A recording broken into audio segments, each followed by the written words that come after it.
नमस्कार मित्रों और स्वागत है आपका मंत्र और कवच चैनल में।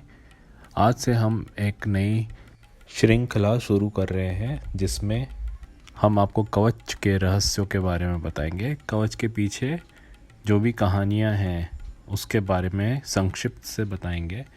कवच मंत्र जो हैं संस्कृत में होते हैं, हालांकि ये अन्य भाषाओं में भी पाए जाते हैं, परंतु इसका प्रभाव संस्कृत भाषा में बहुत ज़्यादा होता है क्योंकि अन्य भाषाओं में ये ट्रांसलेटेड होते हैं और ट्रांसलेटेड मंत्रों का इतना ज़्यादा इफ़ेक्ट नहीं माना जाता है। आज कवच रहस्य में हम जानेंगे श्री दत्तात्रेय वज्र कवच की कथा। दत्तात्रेय वज्र कवच की कथा आरंभ होती है भगवान वेदव्यास ऋषि के आश्रम से, जहाँ पे अन्य ऋषिगण उनके सानिध्य में बैठे हुए होते हैं और वे उनसे पूछते हैं, हे भगवान वेदव्यास, इस कली युग में व्यक्ति को धर्म, अर्थ, काम और मोक्ष, ये जो 4 पुरुषार्थ है, ये किस प्रकार से सिद्ध होंगे?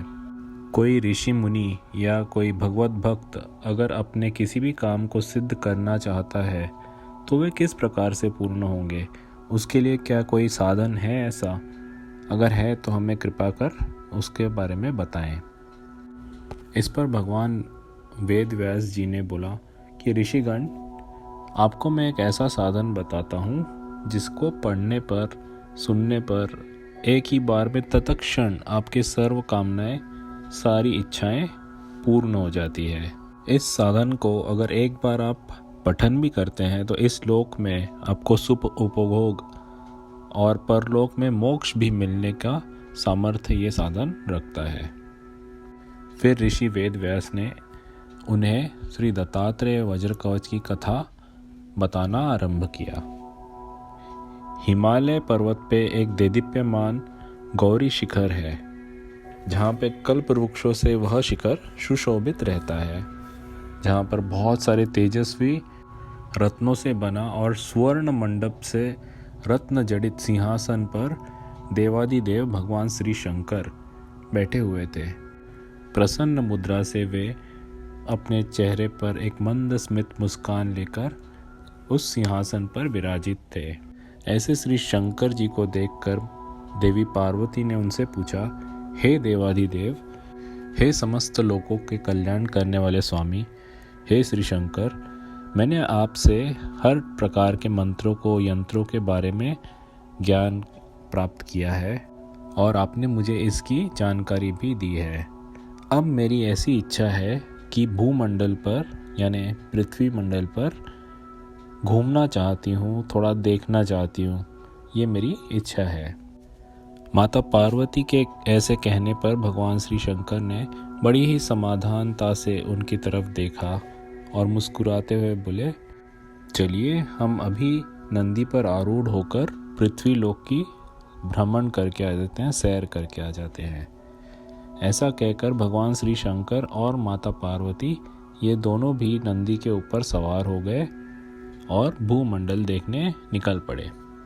भ्रमण करते करते वे विंध्याचल पर्वत के एक अतिशय दुर्गम ऐसे एक अरण्य के पास पहुंच गए। इस अरण्य में, इस जंगल में पहुंचने के उपरांत उन्होंने एक भिल्ल आदिवासी को देखा जिसके हाथ में एक फरसा था, कुल्हाड़ी थी। वो भिल्ल जो था वो एक बड़े से शेर को मारने में, बाघ को मारने में एकदम सक्षम था। उसका शरीर बहुत ही कठोर दिख रहा था और उसका शरीर की बनावट, शरीर रचना बहुत ही वज्रवत कठोर दिख रही थी। उस भिल्ल का भी चरित्र बहुत ही विलक्षण था। उसके चेहरे पर किसी प्रकार का कोई भी भय नहीं था या किसी भी प्रकार का कोई श्रम के भी आसार दिख नहीं रहे थे। वह आराम से निश्चिंत होकर समाधानता से खड़ा हुआ था। उसी क्षण कुछ ऐसा हुआ जिसे देखकर माँ पार्वती आश्चर्यचकित रह गई।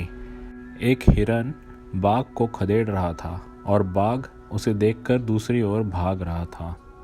यह एक बहुत बड़ा आश्चर्य प्रतीत हुआ देवी पार्वती को और उन्होंने महादेव जी से पुनः एक प्रश्न किया, हे महादेव, देखिए, क्या आप देख रहे हैं वहाँ पे वो हिरन किस प्रकार से उस बाघ को खदेड़ रहा है और बाघ वहाँ से भाग रहा है उसे डर के।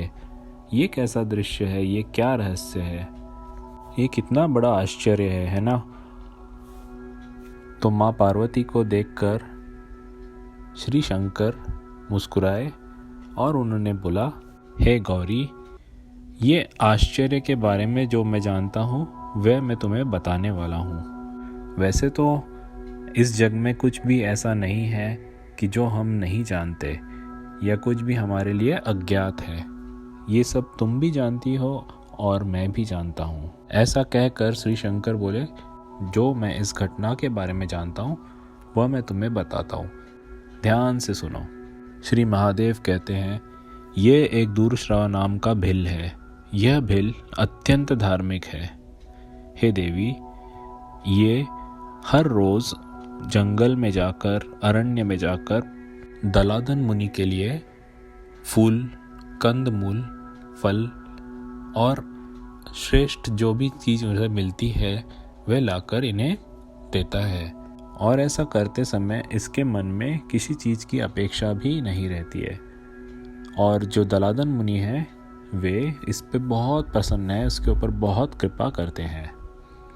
दलादन मुनि वे मुनि होते हैं जो केवल झाड़ के ऊपर के पत्ते जो होते हैं, सूखे पत्ते जो गल जाते हैं और झाड़ पर से गिर जाते हैं, कंद मूल खाने वाले वो ऋषि होते हैं जो दिन भर तपस्या करते रहते हैं, तपस्या में लीन होते हैं। वे इस आश्रम में रहते हैं।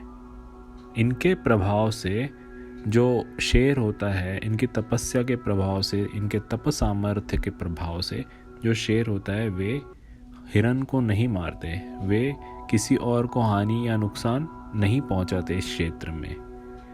ऐसे ये जो मुनि होते हैं, महातपस्वी मुनि होते हैं, इन्होंने विचार किया कि भगवान श्री दत्तात्रेय की एक स्मृतगामी करके मंत्र है। स्मृतगामी मंत्र यानी वो मंत्र जिसका अगर आप उच्चारण करते हैं तो तुरंत ही भगवान आपके सामने, जो भी उस मंत्र के भगवान है, आपके सामने प्रकट होकर आपको वर और दर्शन प्रदान करते हैं। तो उन्होंने सोचा कि मैं ऐसे मंत्र का परीक्षण करके देखता हूँ, क्या ऐसे मंत्र सही में प्रभाव करते हैं। ऐसा विचार श्री दलादन मुनि के मन में आया। फिर क्या था, उन्होंने उस मंत्र का पठन किया और वह मंत्र सिद्ध मंत्र होता है। तो भगवान श्री दत्तात्रेय तुरंत उनके सामने प्रकट हो गए। प्रकट होने के बाद भगवान दत्तात्रेय का रूप कुछ इस प्रकार से था कि वह एक सिद्ध योगी दिगंबर वेश ऐसे दिखाई पड़ रहे थे और वे बहुत ही तेजस्वी थे, अत्यंत तेजस्वी। उन्हें देखकर दलादन मुनि तो एकदम आश्चर्यचकित रह गए। उन्हें इतनी खुशी हुई, इतना हर्ष हुआ कि वे बोलने लगे कि हे भगवान दत्तात्रेय, मैं आपका बहुत बहुत आभारी हूँ कि मैंने आपका इस मंत्र पढ़ा और आप प्रकट हो गए। आपकी इस मंत्र की ख्याति तो बहुत ही विलक्षण है। उन्होंने भगवान श्री दत्तात्रेय को नमस्कार किया, उनका पूजन आदि किया और फिर वे प्रेम से बोले, हे प्रभु, हमें क्षमा कर दीजिए।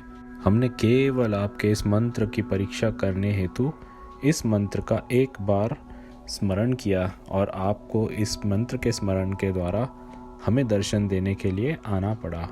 यह हमसे बहुत बड़ी भूल हो गई, कृपा कर हमें क्षमा करें।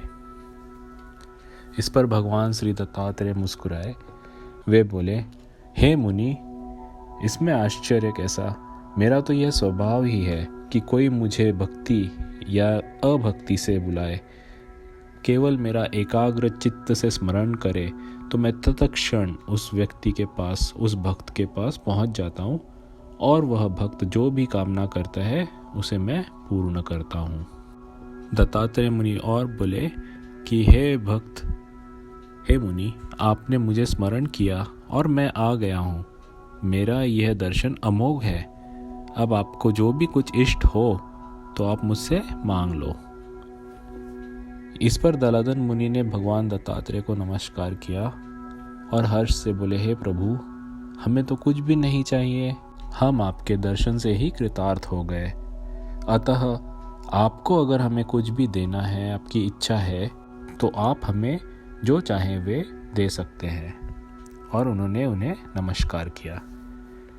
इस पर भगवान दत्तात्रेय मुस्कुराए और उन्होंने बोला, हे मुनि, ऐसा है तो आप मेरा वज्र कवच ही ग्रहण कर लो। और उसका मंत्र, ऋषि, छंद, न्यास, ध्यान और फल, यह सब उन्होंने बता दिया, उसका उपदेश कर दिया। भगवान दत्तात्रेय का स्वरूप। भगवान श्री दत्तात्रेय ही सच्चिदानंद स्वरूप है। विश्व रूप अंकुर जो है, उसके मूल में स्थित परम आनंदमयी सच्चिदानंद रूप श्री भगवान दत्तात्रेय का ही है। भगवान श्री दत्तात्रेय साक्षात विष्णु हैं। वे कभी योगी रूप में दिखते हैं, कभी विलासी रूप में दिखते हैं, तो कभी पिशाच के समान नग्न रूप में भी रहते हैं।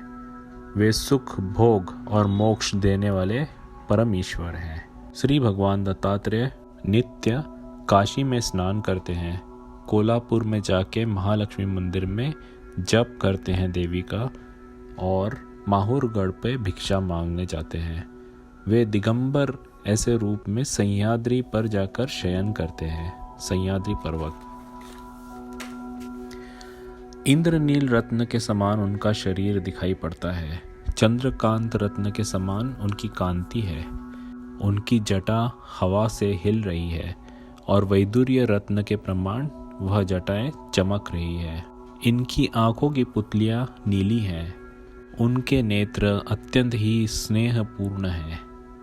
भौहें और छाती पर के केस एकदम काले हैं और उनका मुख चंद्र के जैसा शीतल है।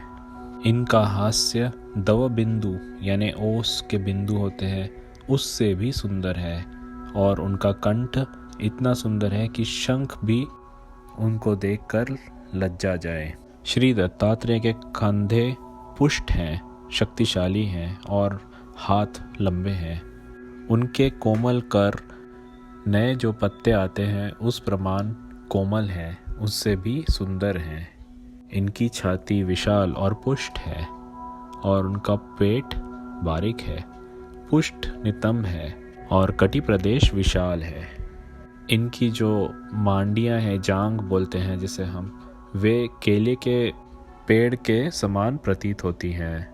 और इनके पैरों के ऊपर का भाग कुछ उभरा सा है जो कछुए के आकार के जैसा प्रतीत होता है।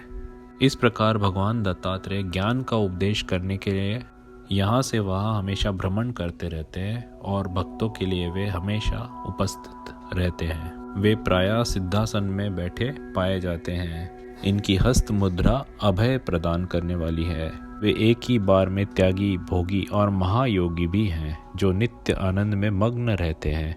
इन्हें ब्रह्म ज्ञान भी है और सर्व प्रकार के रूप धारण करने की क्षमता भी है इनमें। भगवान श्री शंकर माता पार्वती को आगे बताते हैं कि ये सब कुछ जानने वाले भगवान हैं, इन्हें सब कुछ पता है और सब कुछ ये प्रदान भी कर सकते हैं। और वे कहते हैं कि इन्होंने इनके पूरे बदन पर भस्म लेपन किया हुआ है।